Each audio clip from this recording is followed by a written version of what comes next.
Hey, this is Nica Montford, aka Tech Savvy Diva, Yo, this is Terrance Gaines, aka Brother Tech.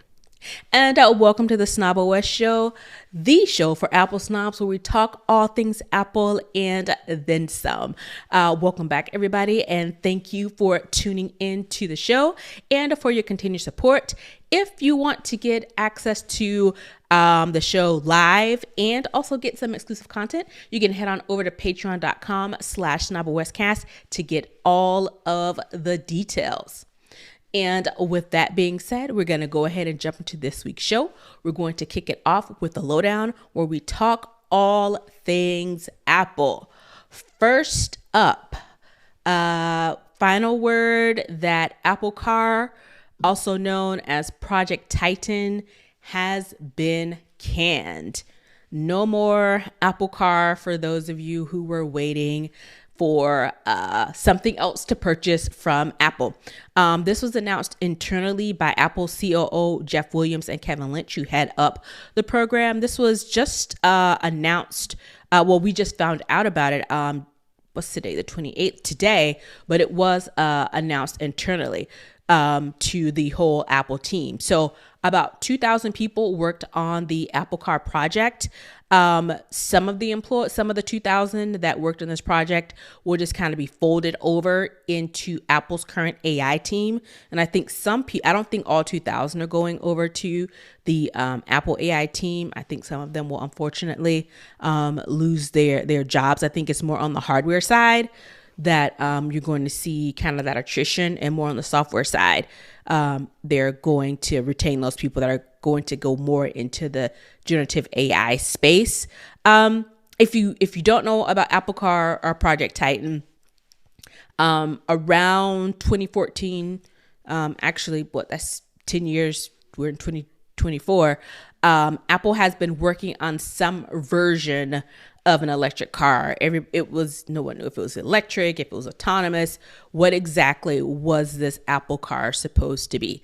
But as recently as the end of last year, I believe, word of the Apple car had kind of popped up again, and they were expecting to release it in 2028 with a price tag of around $100K.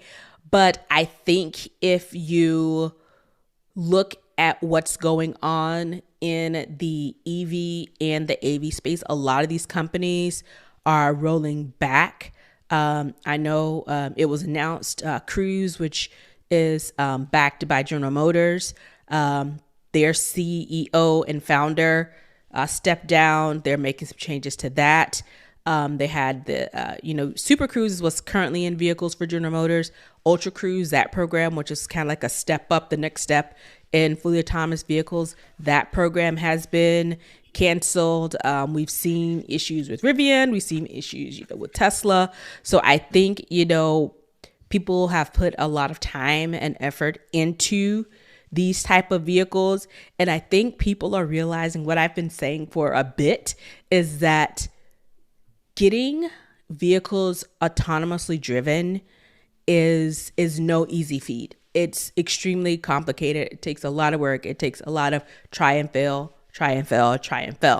But the goal of the Apple car initially was that they would ship out a car, production, everybody in it would be fully autonomous and not have any steering wheels or pedals.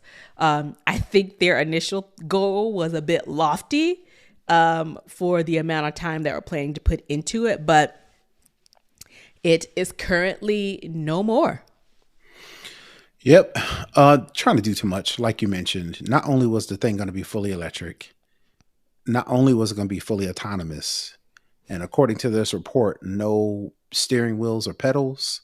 Mm-hmm. We didn't ask for none of that. We didn't ask for none of that. And it furthers my suspicion that these companies, even companies currently with electric vehicles on the road now, really didn't want to do it, but either were succumbing to peer pressure or were getting greedy because of the supposed tax breaks and mm-hmm. the requests from customers that we want electric vehicles. And they really didn't want to do it. So they just, number one, put out a bunch of ugly vehicles. They brought out, instead of adding a electric version to the cars that they already had on the road, they had to bring in these whole new lines of vehicles, which means new manufacturing lines, if not new plants altogether. Mm-hmm. So all of this investment and all of these, like you said, lofty goals and all these technologically impossible features that they were trying to add to them leads me to believe that they just threw some stuff out there knowing that it wasn't going to fly, knowing they didn't have the infrastructure, knowing they wasn't sure if you could mass produce electric vehicles, when making a battery powerful enough to drive a car long enough for people to buy it, that's expensive in and of itself. There are environmental studies starting to come out now About the that, batteries. right, the waste that it takes to produce an Yeah. electric vehicle is the same, if not more, than the environmental impact on actually the CO2 emissions. Yeah. So it's just like, well, most people want electric vehicles because, one, not only is it the future, two, I can save on gas, and three, it's supposedly, air Be quotes, environmental safe. environmentally safe. Well, if that Mm-hmm. ain't the case, then it's Mm-mm. like, what's the point, right? So Yeah. I think Yeah. Apple probably saw the writing on the wall and saw the current challenges that some of these other manufacturers, like you mentioned, are going through. And Yeah. we're like, nah, we don't want those problems. So, Yeah. I think people are impatient. And I think the expectation of what EVs and AVs were going to be, I think they thought they could flip it in a relatively short amount of time. But when you're creating something that is a completely new ecosystem, a completely new infrastructure, I mean, that's just on making them. That's not on the actual adoption of the vehicles into society.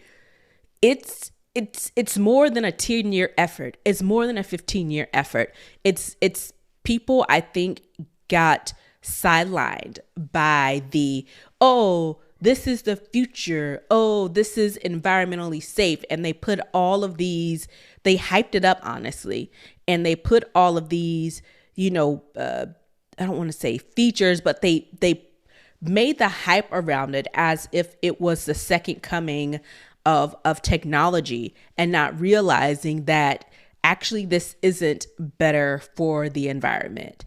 Actually, people are very skeptical of, self-driving cars, even semi-autonomous vehicles. even People electric are vehicles, still, yeah, even electric vehicles. Yeah. people are still have range anxiety. There's been YouTube on top of YouTube on top of YouTube video to where somebody is taking a road trip, and it ain't got to be across the country. It could be from uh, Atlanta, Georgia to Atlanta to Alabama. Savannah. Yeah, and trying to map out your direction based on the electric stations that are available. Yeah. You see on they see on the app, well, there's a super fast charging station at this rest stop or this gas station. You drive down there, come to find out there's two spots. One is taken by maybe And by one is somebody, broken. maybe by somebody that don't even have an electric vehicle. They just parked in the spot, and then two, the other one is broken. So it's just like, Yeah.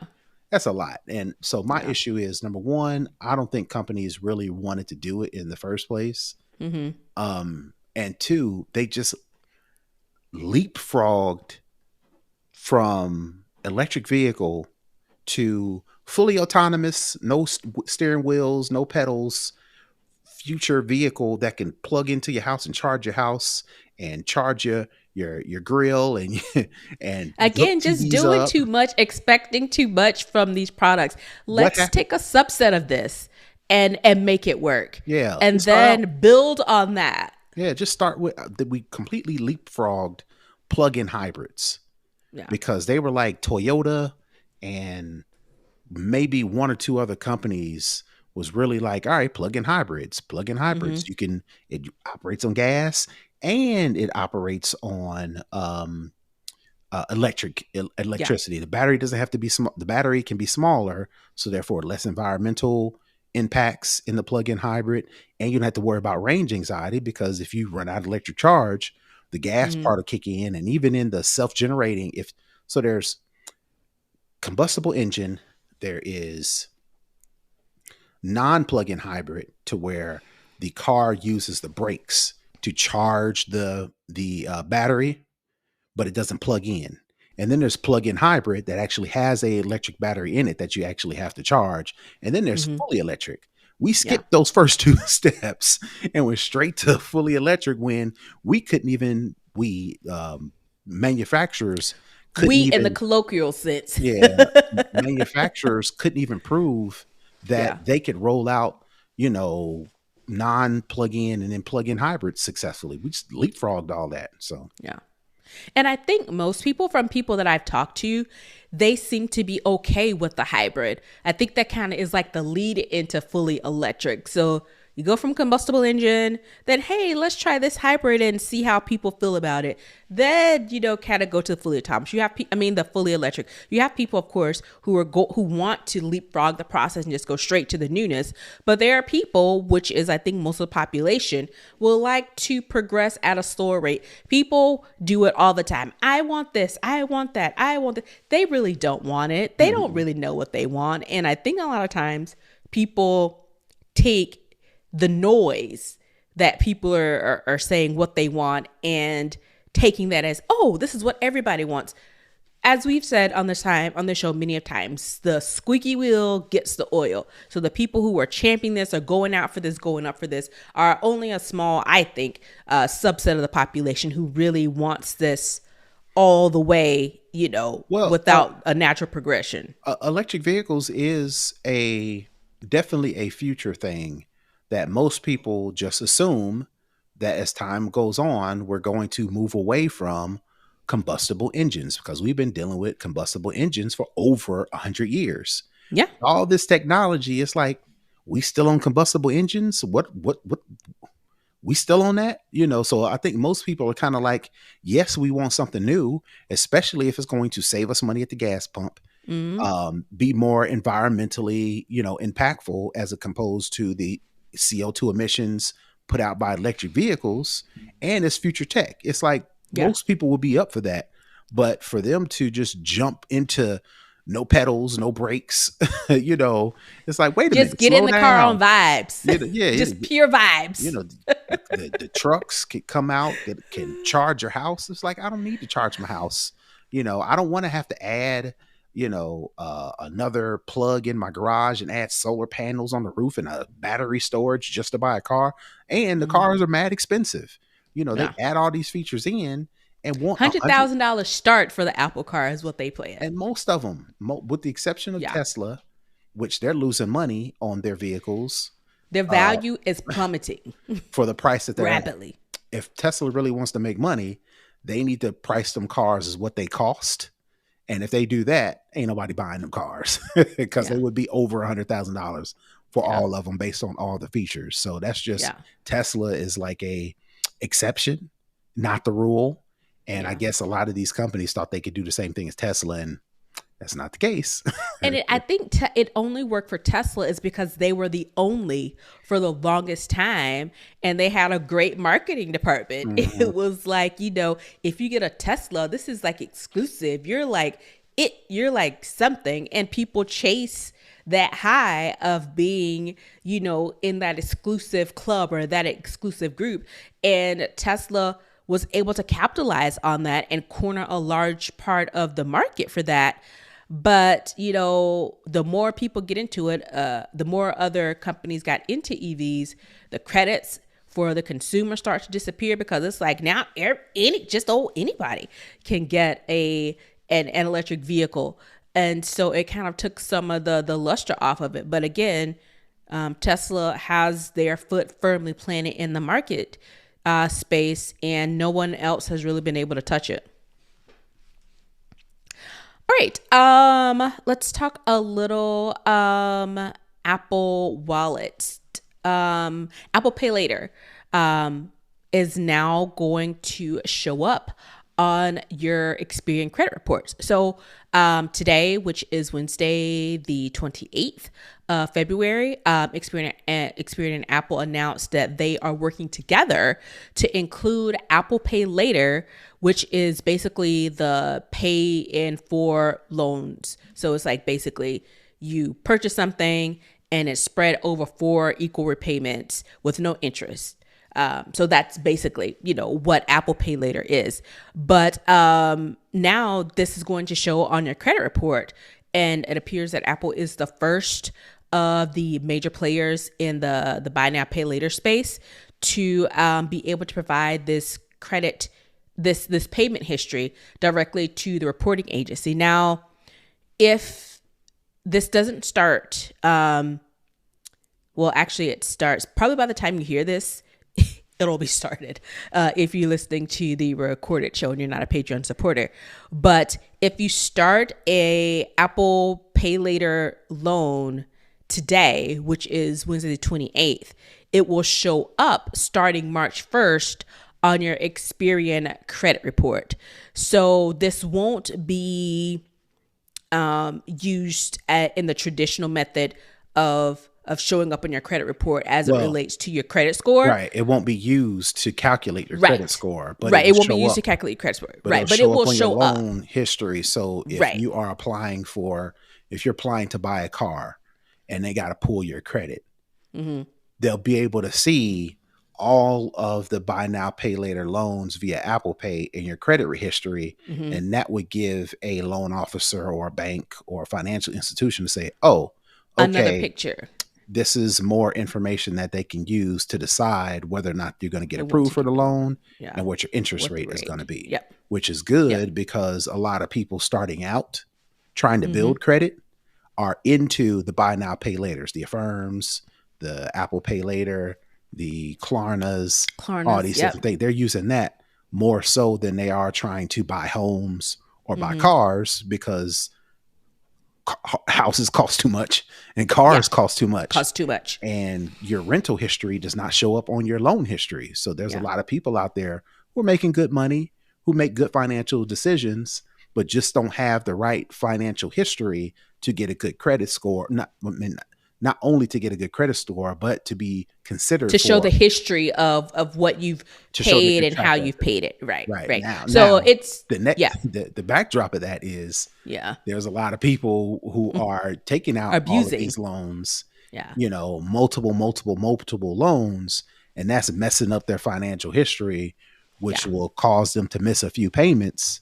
And something as small as missing a Apple Pay Later payment may be something pretty big now. When before it was kind of like, oh, who cares? But now since it's showing up on your credit history, you got to pay attention to that stuff because that could be used. If you miss that little $23 payment, that could turn into like a ding on your credit report. On your credit worthiness. Definitely pay attention for that. Yeah. And I think, as you mentioned, rentals, like if you have an apartment, condo, whatever the case may be, it doesn't show in your credit report. I think this is maybe a step in the direction of maybe including that because there are some people who have no desire to purchase a home, but they still want credit and need credit for credit cards, for cars, for school. I mean, there's a myriad of things that you use credit for. And, it would give them that option. And I think this is a good thing. It's Evolve Credit, even though we know credit scores are inherently racist because they didn't used to be a thing. But it's one of those things where it's expanding it's growing with culture and society. We are a different society than we were, in the 70s, and the way we manage money, the way we handle money. So a lot, like you mentioned, Klarna, Affirm, now Apple Pay Later, all these companies, and a lot of people are using it. And I think it's going to help in the long run as long as you're responsible. But that's the same way with anything, as it relates to credit. If you get a credit card, even if it's only a $500 credit card, you max it out and you don't pay it, it's negative. So it's one of those things where people just need to be aware. And I think Apple, I don't know, I haven't seen any email related to it. I just think I don't know if when you sign up for an Apple Pay Later, if it has like some rules or, stuff that people just don't skip over. But hopefully in the process now, it'll be kind of like a glaring thing. This is going to be reported on your credit report, blah, blah, blah, blah, so that people are aware of what's going to happen now with Apple Pay Later and your credit report. Yep. All righty, moving on. Talk a little Apple Vision Pro. We talked, I think, a little bit last week or maybe the week before about, there are rumors or speculation that it was a high rate turnover in the return of Apple Vision Pros after people got them and played with them, did their videos or whatever for social media and returned them. Well, apparently, according to Ming-Chi Kuo, who is a known Apple analyst, they're usually up on the latest trends and rumors and those types of things. Did a little bit of an investigation, and apparently the return rate is about the same as the iPhone 15 Pro. So again, I mentioned Ming-Chi Kuo. I'm not sure if it's a male or a female, so I'll just use they. In the investigation that they did, found that just 1% of Vision Pro owners return their headsets, which apparently is fairly standard. They say, quote, according to my inspection of the repair refurbishment production line, the current return rate of Vision Pro is less than 1% with no anomalies. And this is it's him, in which he stated on his Medium post. Additionally, quote, it's worth noting that 20 to 30% of the returns are due to users not knowing how to set up their Vision Pros. So it's to break it down again. Less than 1% of the Apple Vision Pros are being returned. Of that less than 1% that are being returned, 20 to 30% of those returns are because people don't know how to use the thing. Which is why Apple was stressing that y'all set an appointment, come to the store, let us help you do a trial fitting, and let us do like this little demo to show you what's about, and I'm pretty sure people just wanted to get the product to be first and to do all the cool videos. Yeah. And then once they got that done, they're like, all right, now how do I actually use this thing? How do I actually use this thing? Right. Or, just people wanted to buy it and didn't take the time to learn and see how this integrates into their productivity or entertainment or whatever lifestyle, and just like the FOMO is over. Now they're like, all right, well, let's go ahead and take this back. I'm not saying because it's just going to collect dust. I'm not saying, attending Apple's trial fit / demo was going to solve all those issues. But I think Apple knew going into this is like, all right, we can't just sell this thing and expect people to go on YouTube and figure it out. Let's set something up, because if they don't know how to use it, there's a chance that people are going to bring these things back for the sole reason of, I don't know how to use it. That's the case. But maybe with those sessions, they were able to mitigate some of those people who even more so these numbers would have been boosted up, that people returned them because Apple was able to be proactive and get out in front and say, hey, let's show you how to use this thing. Mm-hmm. Yeah. And so just a little bit more context. I found this article on Apple Insider, and based on the data that Apple Insider collected for, I guess, a little bit of context and comparison for the Pro line of iPhones. In the first month, the return rate for those were about 1.2%, with the non-Pro line return rate about 1.4%. For the iPad Pros, after the first month of the new release, they returned at about 0.9% of buyers. And the least expensive iPad was returned at about 1.5%. So again, the less than 1% return rate is in line with the other Apple products. So this isn't like it's like, oh my God, people are returning them, but it's on par for the return rate for other Apple products. So again, as I mentioned, the squeaky wheel gets the oil, and all of the folks on social media talking about, oh, it's returned, I'm turning around, I'm taking it back. It apparently wasn't really that much in comparison to other products for Apple. That is going to wrap up the lowdown. We're going to head on over to Second String, where we talk all other tech. Now, this story is a little bit interesting. If you think back really hard to about 2 weeks ago, we talked about Google Gemini AI, formerly Bard with Google, which was their text to image AI system. Well, as of last week, so only after a week after they relaunched this with the new name, they've paused the program because it was discovered that wide use of this model generated a racially diverse Nazi-era German soldiers, U.S. founding fathers who were non-white, and even inaccurately portraying the race of Google's own co-founders. Just a whole week into this new AI system that was highly touted by Google, it's been paused. And this was only found out, again, internal memo, similar to Apple's earlier, that was sent out by the CEO. This was the first time that it was any of the issues were even addressed that they found with this. And the CEO said, in part, that the company has, quote, been working around the clock, end quote, to address, quote, problematic text and image responsibles in the Gemini app, end quote. However, I think what the biggest thing is of all of this is that they still didn't indicate that the issue has been fixed. The program has just paused. I'm assuming they're figuring it out, trying to work it out before they relaunch it. So are you the least bit surprised by this this revelation? Well, a little surprised. Well, not really.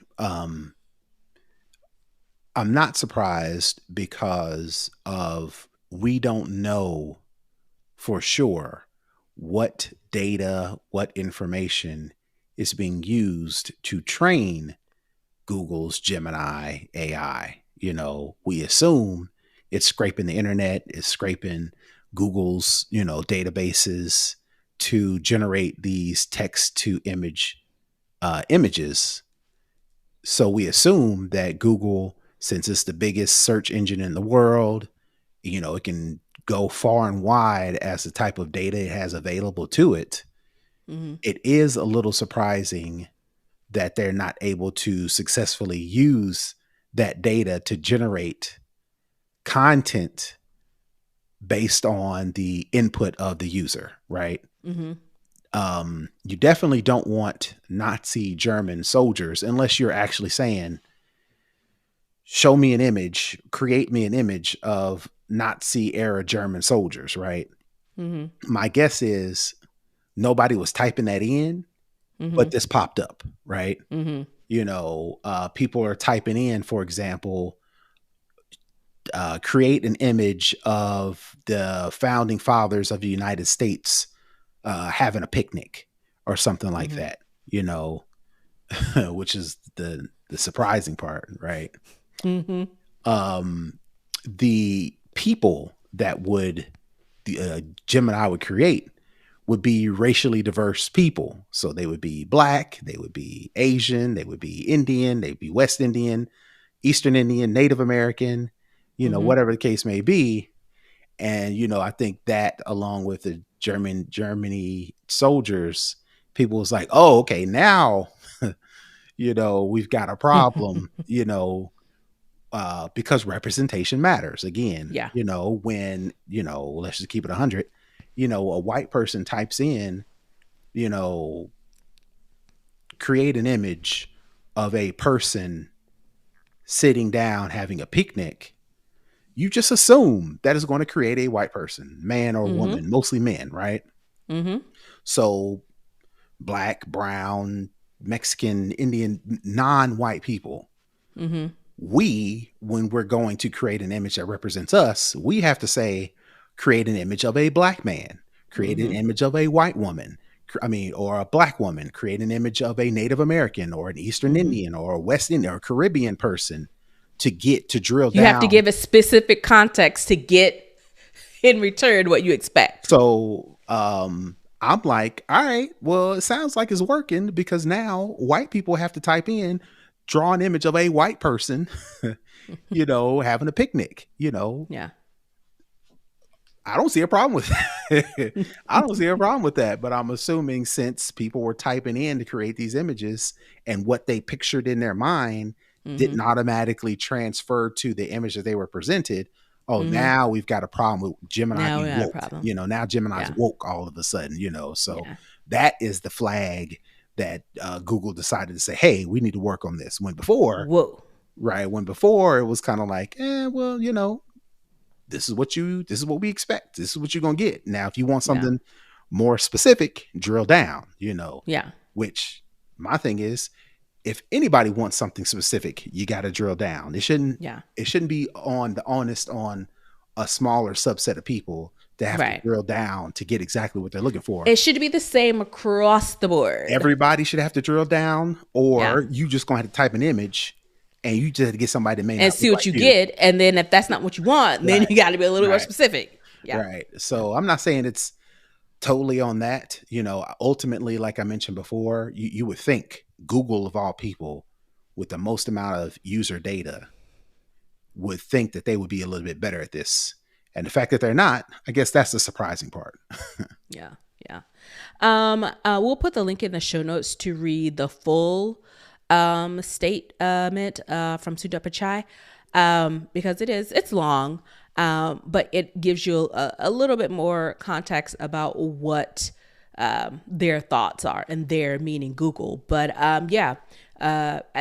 think the most surprising thing is that we just talked about this 2 weeks ago, and then a week after we talked about it, they paused the program after it was relaunched. Yeah. Right. Yeah. Mm-hmm. So, and then a week later, now we get the statement saying, this is what happened, apologizing, this is what we're going to do. It's not acceptable, blase, blase, blase.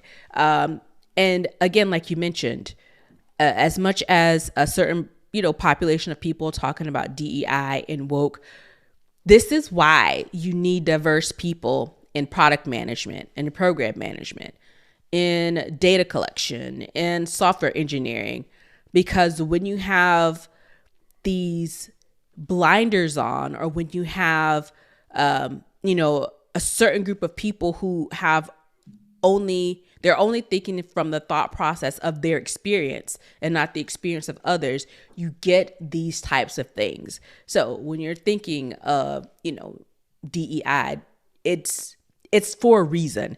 It's not just to put people in positions, quote, that they don't deserve or that they don't earn. It's just making sure that the society that we live in is equitable across the board to everybody. So, I think, again, as big as Google is, as smart as the people that they have working there, that, this a week after it was launched, is the result. So I guess we'll see if they unpause Gemini, and if they fix the issue. So it's something, obviously, that's ongoing. That's going to wrap up Second String. We're going to head on over into For the Culture, where we talk about socially relevant things, what's going on in the world, what's going on in society, what's going on in pop culture, sports, entertainment, whatever the case may be. Basically, what's going on in these streets that we want to talk about. Before we get into that, we are definitely going to get in our last installment of 2024 of Teching While Black, and we're going to round it out with Delane Parnell. He is an esports innovator whose work at Inkwell Venture Capital made him the youngest Black venture capitalist in the U.S. He founded Play VS, which is a high school esports platform. And he did this in 2017. In 2018, the company raised $15 million in Series A funding led by NEA, which is the industry's largest raise for a Black founder. To date, the company currently has raised $106.2 million in total funding. So, for kids out there that are into sports, may not be great at playing or may not be able to take it to the next level, there are still ways to get involved in sports because technology is basically in everything that we do now, and you can leverage your love for that, your interest in gaming and or sports, and do something like Mr. Delane Parnell here. Yep, absolutely. And esports is more popular, and according to this, like you said, Delane is getting into the National Federation of State High School Associations to collaborate on a national rollout of esports in high schools. There are a bunch of kids. I've got a child that is up in her room on her little gaming setup. The second she handles all of her school and family obligations, right? That's what she's doing. If she ain't doing what she's supposed to do at home, if she's not doing what she's supposed to do at school or based on school, that is her outlet. That is her hobby. That is her thing that she does. So the fact that there are resources for kids like her who can look at this as an actual sport or an actual career, it's coming more and more feasible with the help of people like Delane. Absolutely. So we salute you, sir. So that's the positive end of high school sports. We're going to take a look at the negative end of high school sports and the youth sports culture.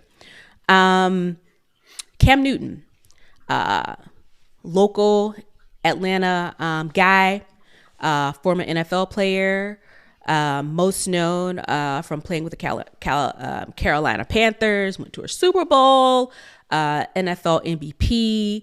As I mentioned, he isn't playing, but as one of the things that he does that many players do, they have a foundation, they put on clinics, they do sports all these camps. Things. Sports camps for high school kids to either get them ready for college, give them an additional outlet outside of their regular collegiate high school sports, gives them this opportunity to hone their skills, prepare to maybe go to college, play post college. Play post high school. So all that's well and good. He does these 7-on-7 tournaments, sponsors them, pays them, gets folks to come in.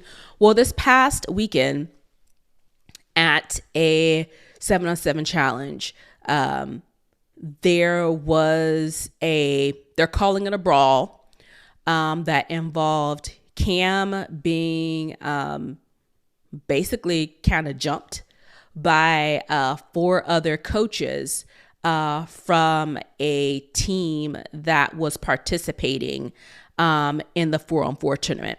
So it all started off as fun and games because people were laughing because these 4 guys ran up on Cam Newton and they ran up, but they got done up because he handled all 4 of them expeditiously. And so people were, laughing about it, making jokes about it. But at the end of the day, you have these grown men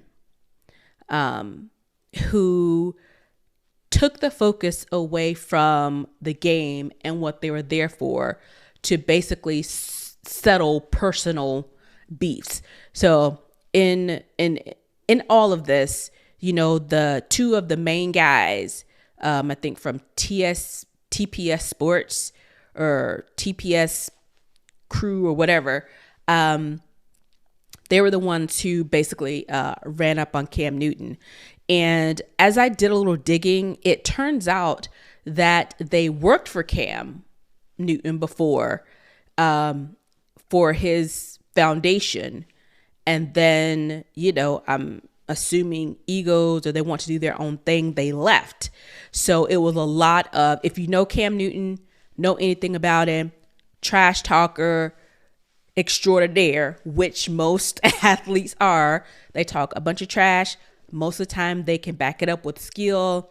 And basically these guys got into their feelings because Cam was trash talking about, his team, and, they are my sons, or kind of raised them up at this tournament.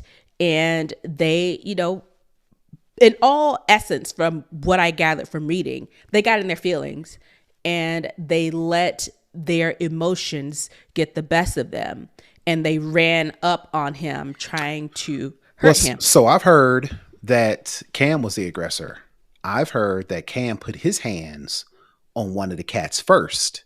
And then the other cat, they were brothers. He saw his brother in an altercation with Cam Newton and decided he was going to defend or stand up for or, take the side of his brother. So those are two guys that you could see in the video. And then there was maybe two other guys, but we don't identify those. Yeah. We only know that the two main guys are brothers because they have, went on podcasts. Been everywhere. Saying that, USA Today, Yahoo Sports, right. They've been everywhere. But again, it's pleading their case. But again, they're pleading their case. And it's one of those things where you know what the video shows.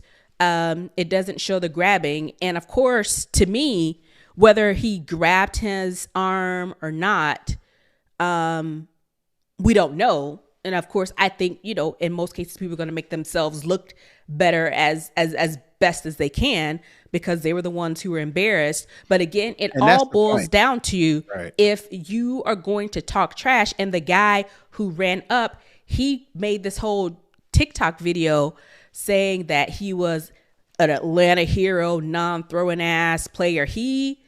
They're saying that Cam started with the talking, which he could have, but then this guy goes on social media and makes his video saying that he's trash, he's no good, whatever. But then even if everybody's talking trash, when you try and run up on somebody in an aggressive manner, if you want to have a conversation with somebody about, hey, let's kind of cut all that out. I don't think doing it at that game was appropriate because you had all those kids there and you don't know, things go crazy. Things can go left real quick. So my thing is you trying to run up on somebody based off of jawing. That's my thing. When you turn from jawing to the physical, that's kind of, to me, that's kind of like the line. Right. If he was, assaulting you and starting at you first, okay, but even you both were talking. Right. So what happened, your brother went up to him, and if he grabbed him, we don't know whether it's self-defense, we don't know whether he lunged at, it's, to me, is that kind of thing. But they had no business trying to run up. So that's the thing. I don't think they was running up. Trash talk between athletes, whether they're playing on the field or not, it's very in your face. Yeah. So Cam Newton shows up at the camp, recognizes the two dudes that used to be with him. Now they split off to do their own thing for whatever reason. Now they're rivals, rival coaches. They're not athletes, but they are rival coaches. Since it's Cam's camp, and like you mentioned, Cam is known to be a trash talker. Cam Newton shows up on the scene running his mouth, right? Because he recognizes the two other dudes are now rivals. So trash talking, it went from here to here to here to here to where they are in each other's faces, which is not uncommon for trash talk, because first you start talking and then it gets intense and then it gets intense and then it gets intense and then an altercation happens. Right. And then an altercation happens. Like I said, we don't know the beginning, but what it looks like is these 2, 3, or 4 guys, like you say, are jumping Cam Newton unsuccessfully. But when you get jumped, so for those who are not familiar with the vernacular, I mean, come on now. Yeah. If it's just me against two or three other guys, whether I started it or not, they call it getting jumped because there are more people fighting me. Right. So Right. I think people took the two or three or four people against Cam Newton as they ran up on him. But when in actuality, they were probably just in each other's faces the whole time. And it just so happened that Cam Newton is the first person to physically touch somebody. And then after Cam physically touched somebody, they got into an altercation, as you can imagine. And then the other brother comes up the stairs and see his brother wrestling with Cam Newton, decides to jump in. Two or three other people have to jump in. And then that's what we see, right?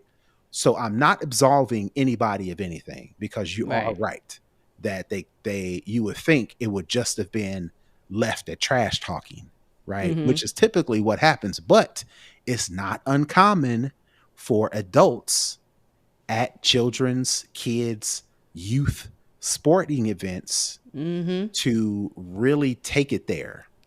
And I don't know if it's because 100% because of you've got these adults who are living vicariously through their kids, or it's just sports in general brings out this combative, competitive nature of a lot of people, whether they are on the field or not. I'm not sure what it is, but So I'm looking at the USA Today article, and they said the two coaches left the field with the game in progress, tracked down Newton and videotape that went viral, captured the melee that ensued. So it sounds like the coaches had a game going on, right? And then they left the game to go and talk to him. Right. Well, this article says track them down, and this article actually interviews the two coaches. And then one of the coaches, Steph Brown, says, "I was wrong for letting Cam get in my head." Right. So, again, even definitely along with what you said, these coaches are reliving their youth, because I think one of the main guy, the guy with the dreads, I think he's like he played ball or did something like that. And Cam was the one that actually, went on to win a national championship. I think Cam won a Heisman. Yeah, he was. So Cam was a bigger college football star, in my opinion. He was more of like a tight end size. He's a big guy. Right. He was more, he had more popularity and more success as a collegiate football player. Played for Auburn, won the Heisman, won the national championship pretty much by himself, because that Auburn team didn't have any sort of superstars. It was just Cam Newton. It was him. But the fact that he was able to do that is because he is a 6'6", 6'7", 240, 250 quarterback. That, like you mentioned, that is tight end / linebacker size, and he's doing that as a quarterback. So that's his benefit. So of course he hasn't slowed. Well, I won't say slowed down. He hasn't, gotten around. He still looks like he's in shape. He's still fit. Right. Yeah. So he is very intimidating.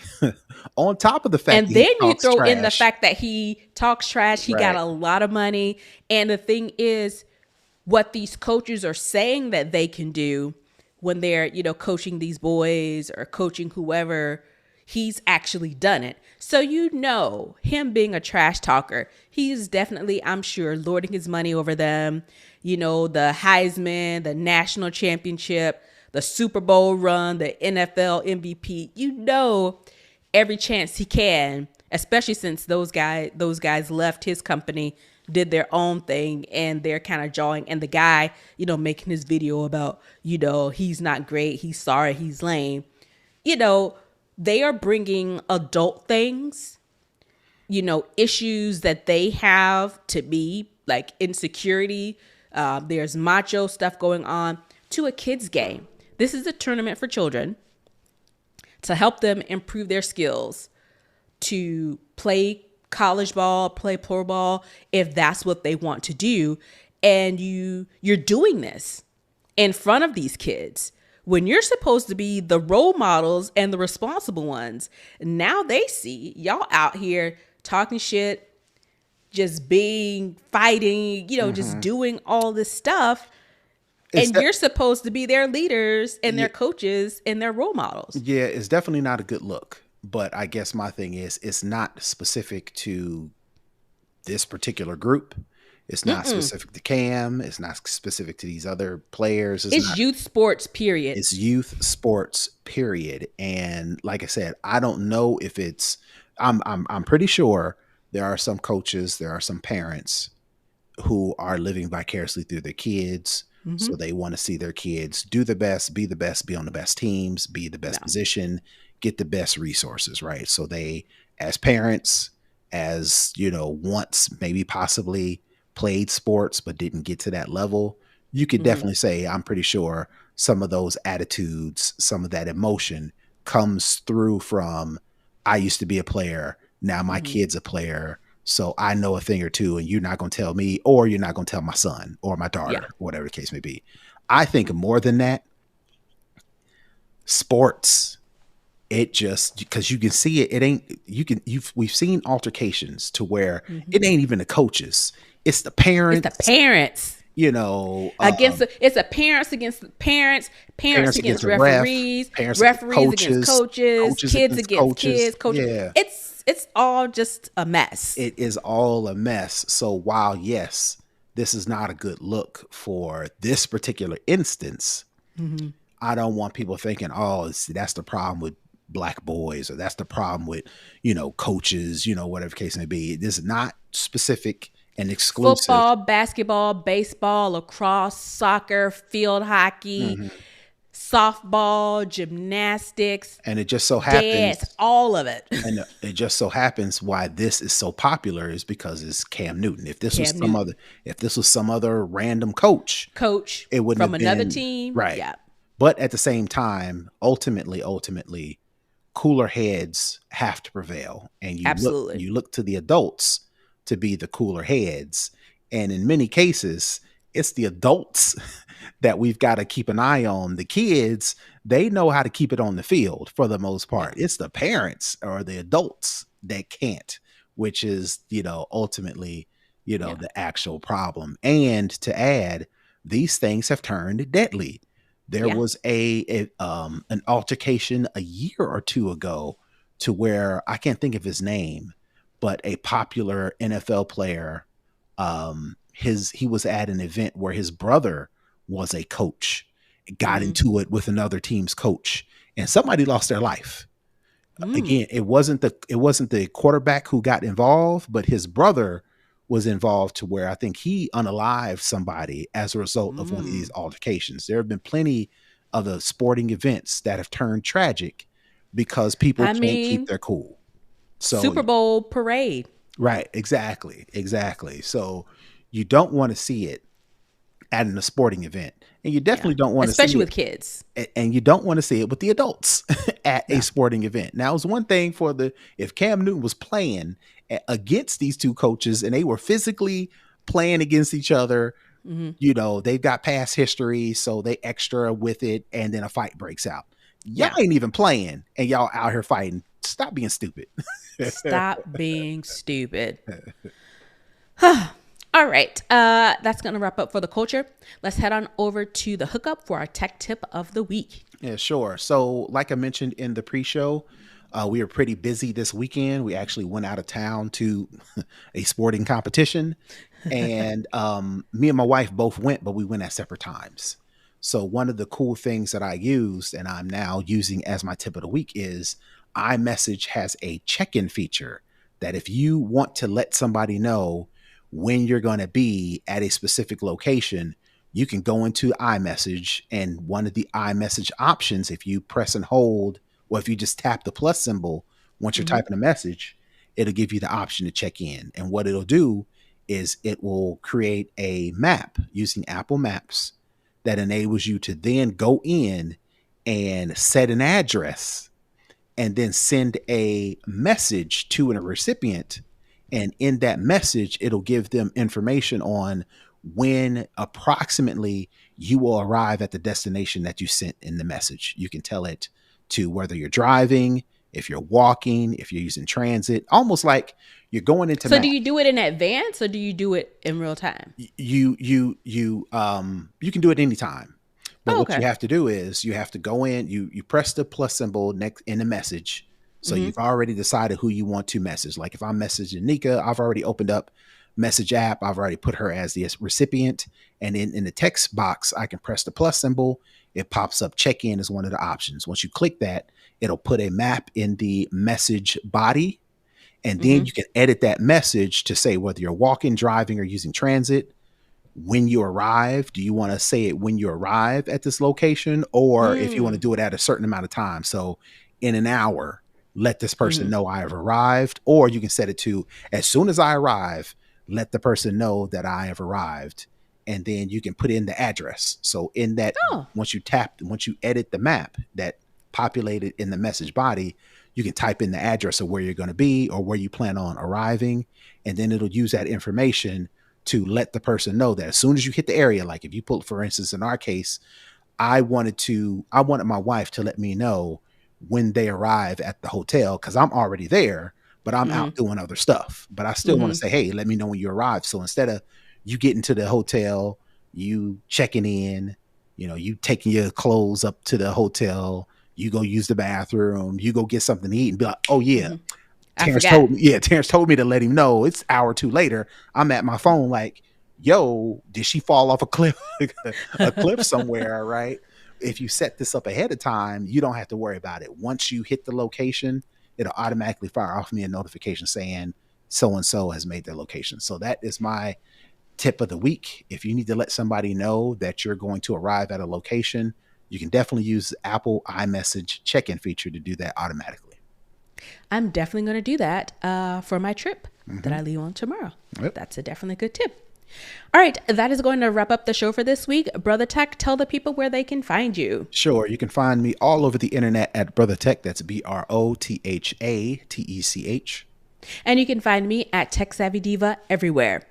Again, we definitely want to thank you for tuning in to the show. To connect, to comment, to share, and to support our show, head on over to snoboscast.com to get all the details. And that is going to be it. We will see you guys next week. Peace. Bye, everybody.